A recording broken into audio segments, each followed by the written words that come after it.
Liberté, égalité, fraternité était le slogan des révolutionnaires françaises contre l'Église, la monarchie et l'aristocratie en 1789.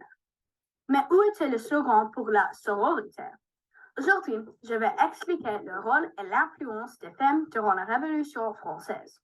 Les idées de Mary Wollstonecraft, même si elle vivait en Angleterre, ont inspiré les objectifs des féministes durant la Révolution française. Puis, la marche des femmes sur Versailles, qui était dirigée par les paysans, était la cause première pour les changements dans la législation de France.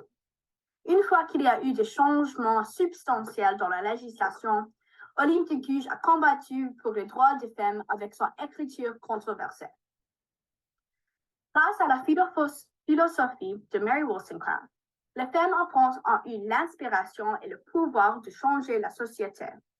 Dans son livre A Vindication of the Rights of Women, Wollstonecraft a expliqué comment elle ne pensait pas qu'il y a des différences entre les hommes et les femmes, mais que les différences entre les sexes sont causées par un manque d'éducation pour les filles.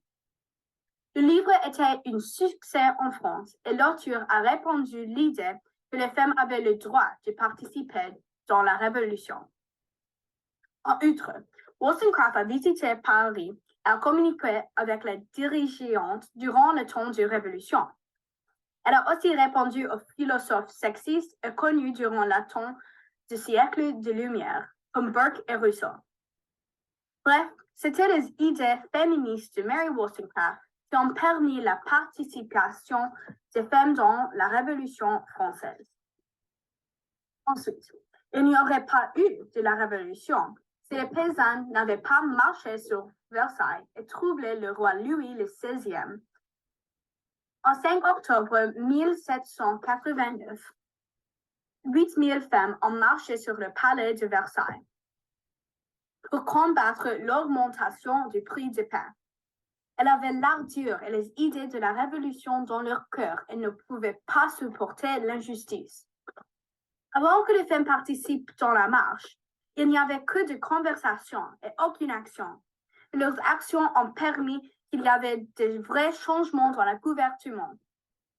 Cette marche a mené l'inauguration de la monarchie constitutionnelle et a remplacé la monarchie par l'Assemblée nationale.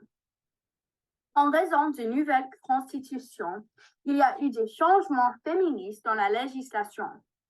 Comme le divorce fut introduit, et les femmes peuvent contrôler leur propriété même si elles sont mariées. C'est pourquoi on ne peut pas parler de la Révolution sans mentionner la contribution des paysans à la marche de Versailles. Bien sûr, l'exemple d'une femme exceptionnelle est Olympe de Gouges, avec sa satire de la Déclaration des droits de l'homme et du citoyen.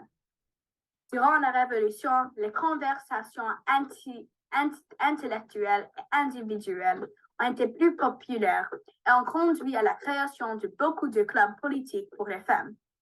Olympe de Gouges était une femme bourgeoise et éduquée qui a appris dans ces clubs. Elle a écrit des brochures sur le manque d'égalité pour les femmes dans la Constitution.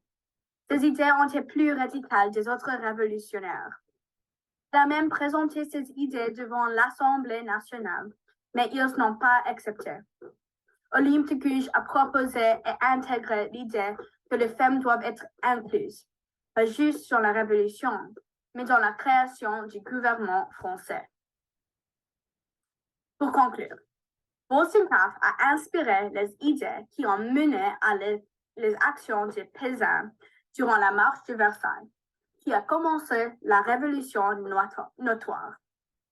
Durant la Révolution, c'était les idées d'Olympe de Gouges qui a inspiré les femmes à combattre pour plus d'égalité dans la Constitution.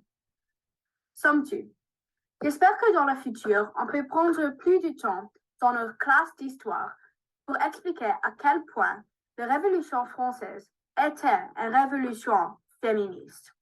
Et on peut expliquer plus dans les classes d'histoire qu'il y a beaucoup de femmes qu'on ne parle pas qui ont été les dirigeants durant la Révolution française. Merci beaucoup.